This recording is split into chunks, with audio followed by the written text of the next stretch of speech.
ಅಕ್ಷರ foundation ರಚಿಸಿದ ಹಣ ಮತ್ತು ಸಮಯ ವಿಷಯ ಸಂಬಂಧಿತ ವಿಡಿಯೋಗೆ ಸ್ವಾಗತ. ಹಣದ ನಿರ್ವಹಣೆಯನ್ನು ಕಲಿಸಲು ಅಕ್ಷರ ಫೌಂಡೇಶನ್ನ ಗಣಿತ ಕಿಟ್ನಲ್ಲಿ ಆಟಿಕೆ ಹಣ ಮತ್ತು ನಾಣ್ಯಗಳಿವೆ. ಸಮಯದ ಬಗ್ಗೆ ಕಲಿಸಲು ಗಡಿಯಾರ ಕೂಡ ಇದೆ. ಕಿಟ್ನಲ್ಲಿನ ವಿವಿಧ ಮೌಲ್ಯಗಳ ಆಟಿಕೆ ಹಣವನ್ನು ಮಕ್ಕಳಿಗೆ ತೋರಿಸುವುದು. ರೂಪಾಯಿಗಳ ನೋಟುಗಳು ಹೀಗಿವೆ: 1, 2, 5, 10, 50, 100, 500 ಮತ್ತು 1000. ಇದರಲ್ಲಿ 10 ಪೈಸೆ ಮತ್ತು 1 ಪೈಸೆಯ ನಾಣ್ಯಗಳು ಕೂಡ ಇವೆ. 1 ರೂಪಾಯಿ ಎಂದರೆ 100 ಪೈಸೆ. ರೂಪಾಯಿಯನ್ನು ಪೈಸೆಗಳಿಗೆ ಪರಿವರ್ತಿಸಲು ರೂಪಾಯಿಯನ್ನು 100ರಿಂದ ಗುಣಿಸಬೇಕು.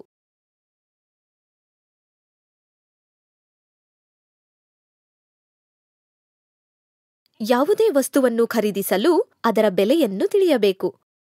ಉದಾಹರಣೆಗೆ, ಒಂದು ಪುಸ್ತಕದ ಬೆಲೆ 16 ರೂಪಾಯಿ 75 ಪೈಸೆ. ಮಕ್ಕಳು ಭಾರತದ ರೂಪಾಯಿ ಚಿಹ್ನೆಯನ್ನು ತಿಳಿದಿರಬೇಕು. ಇದನ್ನು ರೂಪಾಯಿ 16.75 ಎಂದು ಬರೆಯುತ್ತೇವೆ. ಬಿಂದುವು ರೂಪಾಯಿ ಮತ್ತು ಪೈಸೆಯನ್ನು ಬೇರ್ಪಡಿಸುತ್ತದೆ.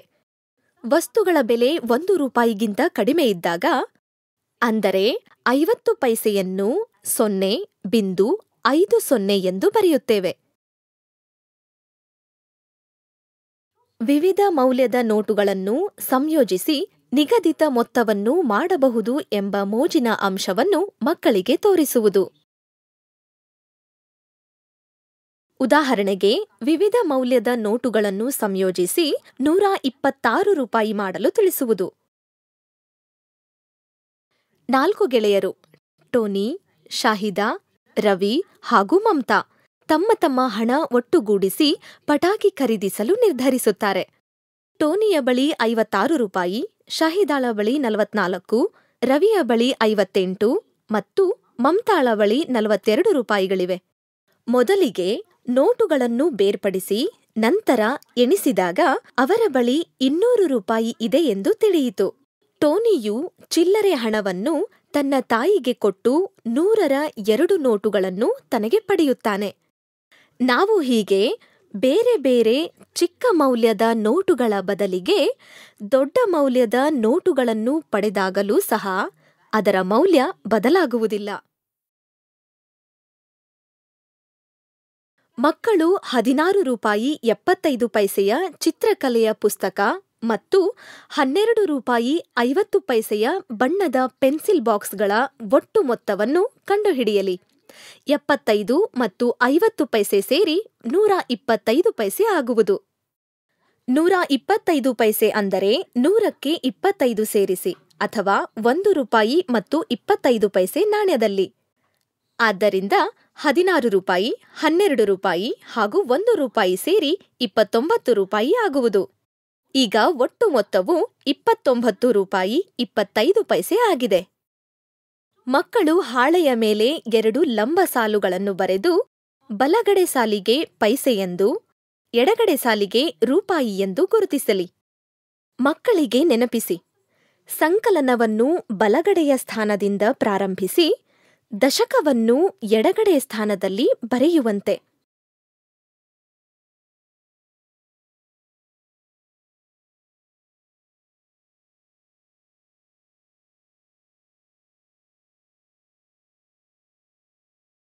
ಅವರ ಅಭ್ಯಾಸಕ್ಕೆ ಇನ್ನಷ್ಟು ಲೆಕ್ಕಗಳನ್ನು ಕೊಡಿ. ವಿದ್ಯಾರ್ಥಿಯು 50 ರೂಪಾಯಿ ಕೊಟ್ಟು 29 ರೂಪಾಯಿ 25 ಪೈಸೆ ಬೆಲೆಯ ಡ್ರಾಯಿಂಗ್ ಬುಕ್ ಮತ್ತು ಬಣ್ಣದ ಪೆನ್ಸಿಲ್ ಖರೀದಿಸುತ್ತಾನೆ. ವಿದ್ಯಾರ್ಥಿಗೆ ಅಂಗಡಿಯವನು ಹಿಂತಿರುಗಿಸಬೇಕಾದ ಚಿಲ್ಲರೆ ಎಷ್ಟು? ಪಡೆದ ಚಿಲ್ಲರೆಯನ್ನು ಖಾತರಿಪಡಿಸಿಕೊಳ್ಳಲು 50 ರೂಪಾಯಿಯಿಂದ 29 ರೂಪಾಯಿ 25 ಪೈಸೆಯನ್ನು ಕಳೆಯಬೇಕು. ಪ್ರಾರಂಭದಲ್ಲಿ ಚೌಕಳಿ ಪುಸ್ತಕದಲ್ಲಿ ಲೆಕ್ಕ ಬರೆಯುವುದರಿಂದ ಮಕ್ಕಳಿಗೆ ಸಹಾಯವಾಗುತ್ತದೆ. 25 ಪೈಸೆಯನ್ನು ಕಳೆಯಬೇಕಾಗಿದ್ದರೆ 1 ರೂಪಾಯಿಯನ್ನು 100 ಪೈಸೆಗಳಾಗಿ ನಾವು ಬದಲಿಸಿಕೊಳ್ಳಬೇಕು. 100ರಿಂದ 25 ಪೈಸೆ ಕಳೆದರೆ 75 ಪೈಸೆ ಆಗುವುದು. 29ನ್ನು 49 ರೂಪಾಯಿಯಿಂದ ಕಳೆದರೆ 20 ರೂಪಾಯಿ ಉಳಿಯುವುದು. ಹಾಗಾಗಿ ವಿದ್ಯಾರ್ಥಿಯು ಹಿಂಪಡೆಯಬೇಕಾದ ಚಿಲ್ಲರೆಯು 20 ರೂಪಾಯಿ 75 ಪೈಸೆ.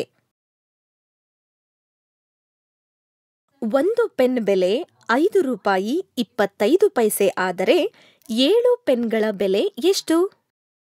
ಒಂದು ಪೆನ್ನ ಬೆಲೆಯೊಂದಿಗೆ ನಾವು ಕೊಳ್ಳಬೇಕಾದ ಪೆನ್ಗಳ ಸಂಖ್ಯೆಗಳನ್ನು ಗುಣಿಸಿದಾಗ ಅದರ ಒಟ್ಟು ಬೆಲೆ ಸಿಗುವುದು. ಅದರಂತೆ 6 ಟಿಕೆಟ್ನ ಬೆಲೆ 132 ರೂಪಾಯಿಗಳಾದರೆ ಒಂದು ಟಿಕೆಟ್ನ ಬೆಲೆ ಎಷ್ಟು?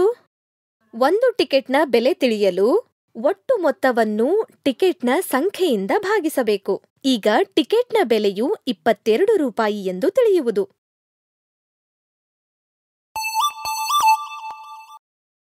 ಸಮಯ ಹೇಳುವುದು ಮಕ್ಕಳು ಕಲಿಯಬೇಕಾದ ಮತ್ತೊಂದು ಕೌಶಲ್ಯವಾಗಿದ್ದು, ಗಣಿತ ಕಿಟ್ನಲ್ಲಿನ ಗಡಿಯಾರವು ತುಂಬಾ ಸಹಾಯಕವೆಂದು ನೀವು ತಿಳಿಯುತ್ತೀರಿ. ಗಡಿಯಾರದ 2 ಮುಳ್ಳುಗಳೆಡೆಗೆ ಮಕ್ಕಳ ಗಮನವನ್ನು ಸೆಳೆಯಿರಿ. ಇಲ್ಲಿ ದೊಡ್ಡ ಮುಳ್ಳು ನಿಮಿಷವನ್ನು ಹಾಗೂ ಚಿಕ್ಕ ಮುಳ್ಳು ಗಂಟೆಯನ್ನು ತೋರಿಸುವುದು. ಸಮಯವನ್ನು ಗಂಟೆ ಹಾಗೂ ನಿಮಿಷಗಳೊಂದಿಗೆ ಹೇಳುತ್ತಾರೆ. ಗಡಿಯಾರದಲ್ಲಿ 1 ರಿಂದ 12ರವರೆಗಿನ ಸಂಖ್ಯೆಗಳಿಂದ ಗಂಟೆಯನ್ನು ಸೂಚಿಸುವುದು. ಗಡಿಯಾರದಲ್ಲಿ 60 ಸಣ್ಣ ಭಾಗಗಳಾಗಿ ವಿಂಗಡಿಸಲಾಗಿದ್ದು ನಿಮಿಷಗಳನ್ನು ಸೂಚಿಸುವುದು. ನಿಮಿಷದ ಮುಳ್ಳು ಒಂದೇ ದಿಕ್ಕಿನಲ್ಲಿ ತಿರುಗುವುದು. 12 ರಿಂದ 1, 1 ರಿಂದ 2, 2 ರಿಂದ 3 ಹೀಗೆ ಪುನಃ 12ಕ್ಕೆ ಬಂದು ಸುತ್ತುತ್ತಿರುತ್ತದೆ. ನಿಮಿಷದ ಮುಳ್ಳು ಒಂದು ಸುತ್ತಿನಲ್ಲಿ 60 ನಿಮಿಷಗಳನ್ನು ಸಂಪೂರ್ಣಗೊಳಿಸುವಷ್ಟರಲ್ಲಿ ಗಂಟೆಯ ಮುಳ್ಳು ಅದೇ ದಿಕ್ಕಿನಲ್ಲಿ 1 ಗಂಟೆ ಮುಂದೆ ಚಲಿಸಿರುತ್ತದೆ. 60 ನಿಮಿಷಗಳು 1 ಗಂಟೆಗೆ ಸಮ. ಗಂಟೆಯ ಮುಳ್ಳು 1ರಲ್ಲಿದ್ದು ನಿಮಿಷದ ಮುಳ್ಳು 12ರಲ್ಲಿದ್ದಾಗ ಸಮಯ 1 ಗಂಟೆ. ಗಂಟೆಯ ಮುಳ್ಳು 2ರಲ್ಲಿ ಮತ್ತು ನಿಮಿಷದ ಮುಳ್ಳು 12ರಲ್ಲಿ ಸಮಯ 2 ಗಂಟೆ. 2 ಮುಳ್ಳುಗಳು 12ರಲ್ಲಿದ್ದರೆ ಸಮಯ 12 ಗಂಟೆ. ನಿಮಿಷದ ಮುಳ್ಳು 12ರಿಂದ 1ಕ್ಕೆ ಚಲಿಸಿದಾಗ 5 ಸಣ್ಣ ಗೆರೆಗಳನ್ನು ದಾಟುವುದು, ಅಂದರೆ 5 ನಿಮಿಷ. ನಿಮಿಷಗಳನ್ನು ಲೆಕ್ಕ ಹಾಕಲು ಸುಲಭ ಮಾರ್ಗವೆಂದರೆ ನಿಮಿಷದ ಮುಳ್ಳು ಸೂಚಿಸುವ ಸಂಖ್ಯೆಯನ್ನು 5ರಿಂದ ಗುಣಿಸಬೇಕು. ಉದಾಹರಣೆಗೆ, ನಿಮಿಷದ ಮುಳ್ಳು 3ರಲ್ಲಿದ್ದರೆ ಗಂಟೆ ದಾಟಿ 15 ನಿಮಿಷಗಳಾಗಿದೆ ಎಂದು ತೋರಿಸುತ್ತದೆ, ಏಕೆಂದರೆ 3ಅನ್ನು 5ರಿಂದ ಗುಣಿಸಿದಾಗ ಅದು 15ಕ್ಕೆ ಸಮ. ರವಿಯು ಬೆಳಗ್ಗೆ ಏಳುವಾಗ ಗಂಟೆಯ ಮುಳ್ಳು 7ರಲ್ಲಿ ಮತ್ತು ನಿಮಿಷದ ಮುಳ್ಳು 12ರಲ್ಲಿದ್ದರೆ ಸಮಯ 7 ಗಂಟೆ. ಅವನು ಬೆಳಗಿನ ಉಪಹಾರ ಮುಗಿಸಿದಾಗ ನಿಮಿಷದ ಮುಳ್ಳು 6ಕ್ಕೆ ಚಲಿಸುತ್ತದೆ. 6ಅನ್ನು 5ರಿಂದ ಗುಣಿಸಿದರೆ ಅದು 30ಕ್ಕೆ ಸಮ. ಹಾಗಾಗಿ ಅದು 7 ಗಂಟೆ 30 ನಿಮಿಷ ಆಗುತ್ತದೆ. 7:30 ಎಂದು ಗಂಟೆ ಮತ್ತು ನಿಮಿಷ ಬೇರ್ಪಡಿಸಲು ನಡುವೆ ಕೋಲನ್ ಬರೆಯುತ್ತೇವೆ ಅಥವಾ ನಾವು 7:15 ಎಂದು ಹೇಳುತ್ತೇವೆ, ಏಕೆಂದರೆ ನಿಮಿಷದ ಮುಳ್ಳು ವೃತ್ತದ ಅರ್ಧ ಭಾಗ ಕ್ರಮಿಸುತ್ತದೆ. ಸಮಯವನ್ನು ಪ್ರತಿನಿಧಿಸುವಾಗ 2 ಮುಳ್ಳುಗಳು ಎಲ್ಲಿರುತ್ತವೆ ಎಂದು ತೋರಿಸುವಂತೆ 1:30, 4:30, 12:30 ಮಕ್ಕಳಿಗೆ ತೋರಿಸಿ. ರಾಜು ಶಾಲೆಗೆ ಹೊರಡುವಾಗ ಗಂಟೆಯ ಮುಳ್ಳು 9ರಲ್ಲಿ ಮತ್ತು ನಿಮಿಷದ ಮುಳ್ಳು 3ರಲ್ಲಿ ಇರುತ್ತದೆ. ಈಗ ಸಮಯವು 9 ಗಂಟೆ 15 ನಿಮಿಷಗಳಾಗಿವೆ, ಅಂದರೆ 9 ಗಂಟೆ 15 ನಿಮಿಷ. 15 ನಿಮಿಷ ಎಂದರೆ ನಿಮಿಷದ ಮುಳ್ಳು ವೃತ್ತದ ಕಾಲು ಭಾಗ ಕ್ರಮಿಸಿರುತ್ತದೆ. ಹಾಗಾಗಿ ಅದನ್ನು 9:15 ಎಂದು ಕರೆಯಲಾಗುತ್ತದೆ. ನಮ್ಮ ವಿದ್ಯಾರ್ಥಿಗಳು 7:15, 9:15 ಗಡಿಯಾರದಲ್ಲಿ ತೋರಿಸಿ ತಮ್ಮ ನೋಟ್ಬುಕ್ಕಿನಲ್ಲಿ ಬರೆದುಕೊಳ್ಳುತ್ತಾರೆ. ರಾಜು ಮನೆಗೆ ಹಿಂದಿರುಗಿದಾಗ ಗಂಟೆಯ ಮುಳ್ಳು 3 ಮತ್ತು 4ರ ನಡುವೆ ಹಾಗೂ ನಿಮಿಷದ ಮುಳ್ಳು 9ರ ಮೇಲೆ ಇರುತ್ತದೆ.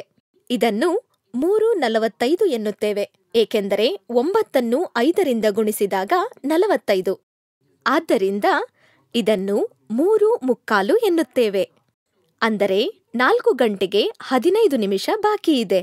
ನಿಮಿಷದ ಮುಳ್ಳು 9ರ ಮೇಲಿರುವ ವಿವಿಧ ಸಮಯಗಳನ್ನು ತೋರಿಸುವಂತೆ ಮತ್ತು ಹೇಳುವಂತೆ ಮಕ್ಕಳಿಗೆ ತಿಳಿಸುವುದು.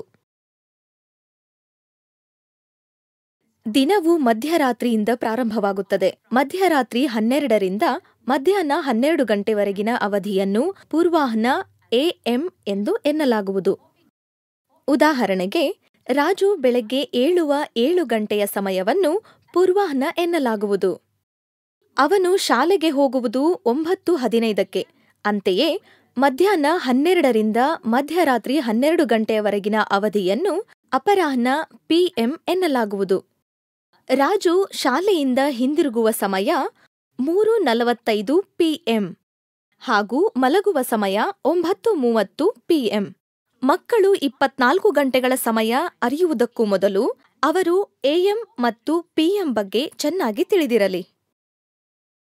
ದಿನದಲ್ಲಿ 24 ಗಂಟೆ ಇರುವುದರಿಂದ ಗಣಿತ ಕಿಟ್ನಲ್ಲಿನ ಗಡಿಯಾರದ ಹೊರವೃತ್ತವು 1 ರಿಂದ 12 ಗಂಟೆಯನ್ನು ತೋರಿಸುತ್ತದೆ. ಒಳವೃತ್ತವು 13 ರಿಂದ 24 ಗಂಟೆಯನ್ನು ತೋರಿಸುತ್ತದೆ. 24 ಗಂಟೆಯ ಗಡಿಯಾರದಲ್ಲಿ ದಿನವು ಮಧ್ಯರಾತ್ರಿಯಿಂದ ಪ್ರಾರಂಭವಾಗಿ ಮಧ್ಯರಾತ್ರಿಗೆ ಮುಗಿಯುತ್ತದೆ. ಇದನ್ನು 24 ಭಾಗಗಳಾಗಿ ವಿಂಗಡಿಸಲಾಗಿದ್ದು 0 ಯಿಂದ 24 ಸಂಖ್ಯೆಗಳವರೆಗೆ ಸೂಚಿಸಲಾಗಿದೆ. ಪೂರ್ವಾಹ್ನ ಮತ್ತು ಅಪರಾಹ್ನ ಎಂದು ವಿಂಗಡಿಸಿಲ್ಲ. ದಿನವು 00:00 ಗಂಟೆಯಿಂದ ಪ್ರಾರಂಭವಾಗುತ್ತದೆ ಮತ್ತು 24:00 ಗಂಟೆಗೆ ಮುಕ್ತಾಯವಾಗುತ್ತದೆ. ಹಾಗಾಗಿ ಅಪರಾಹ್ನದ 7 ಗಂಟೆಯನ್ನು 19 ಗಂಟೆ ಎಂದು ಬರೆಯಲಾಗುವುದು, ಏಕೆಂದರೆ ಅದು 12 ಗಂಟೆಯ ನಂತರ 7 ಗಂಟೆ ಆಗಿದೆ. 10ಕ್ಕಿಂತ ಕಡಿಮೆ ಇರುವ ಸಂಖ್ಯೆಗಳ ಮುಂಚೆ 0 ಬರೆದಿರುತ್ತದೆ. ಉದಾಹರಣೆಗೆ ಪೂರ್ವಾಹ್ನ ಗಂಟೆ 9:07 09:07 ಗಂಟೆ ಎಂದು ಬರೆಯಲಾಗುತ್ತದೆ. ರೈಲ್ವೆ ವೇಳಾಪಟ್ಟಿಯಲ್ಲಿ 24 ಗಂಟೆಯ ಸಮಯದಲ್ಲಿ ಬರೆಯಲಾಗುತ್ತದೆ. ಉದಾಹರಣೆಗೆ ದೆಹಲಿಯ ರೈಲು 16:45 ಗಂಟೆಗೆ ಹೊರಡುವುದು. ಆದರೆ ಶಾಹಿದಾಳಿಗೆ 24 ಗಂಟೆಯ ಗಡಿಯಾರದ ಬಗ್ಗೆ ತಿಳಿದಿಲ್ಲ. ರೈಲು ಎಷ್ಟು ಗಂಟೆಗೆ ಹೊರಡುತ್ತದೆ ಎಂದು ಅವಳು ಹೇಗೆ ತಿಳಿದುಕೊಳ್ಳಬಹುದು? 16:45 ಈ ಸಮಯವು 12 ಗಂಟೆಗಿಂತ ಮುಂದೆ ಇರುವುದರಿಂದ 16:45 ಸಮಯವನ್ನು ತಿಳಿಯಲು 16:45 ರಿಂದ 12 ಕಳೆಯಬೇಕು, ಅಂದರೆ ಅದು ಅಪರಾಹ್ನ 4:45 ಆಗಿರುತ್ತದೆ. ರೈಲು 8:10 ಗಂಟೆಗೆ ಹೊರಡುತ್ತದೆ, ಅಂದರೆ ನಾವು ಮೊದಲ 0ಯನ್ನು ತೆಗೆದು 8:10 ಎಂದು ಬರೆಯಬೇಕು. ಅಭ್ಯಾಸಕ್ಕಾಗಿ ಮಕ್ಕಳಿಗೆ 24 ಗಂಟೆಯ ಸಮಯವನ್ನು ಪೂರ್ವಾಹ್ನ ಮತ್ತು ಅಪರಾಹ್ನ ಆಗಿ ಪರಿವರ್ತಿಸಬೇಕಾದ ಮತ್ತಷ್ಟು ಉದಾಹರಣೆಗಳನ್ನು ನೀಡಿರಿ. ಮಕ್ಕಳು ಗಡಿಯಾರದಲ್ಲಿ ಸಮಯವನ್ನು ಗುರುತಿಸಲಿ. ಹೆಚ್ಚಿನ ಅಭ್ಯಾಸಕ್ಕಾಗಿ ಮಕ್ಕಳಿಗೆ ಪೂರ್ವಾಹ್ನ ಮತ್ತು ಅಪರಾಹ್ನದಲ್ಲಿ ಸಮಯವನ್ನು ನೀಡಿ 24 ಗಂಟೆಯ ಸಮಯವನ್ನಾಗಿ ಪರಿವರ್ತಿಸಿ.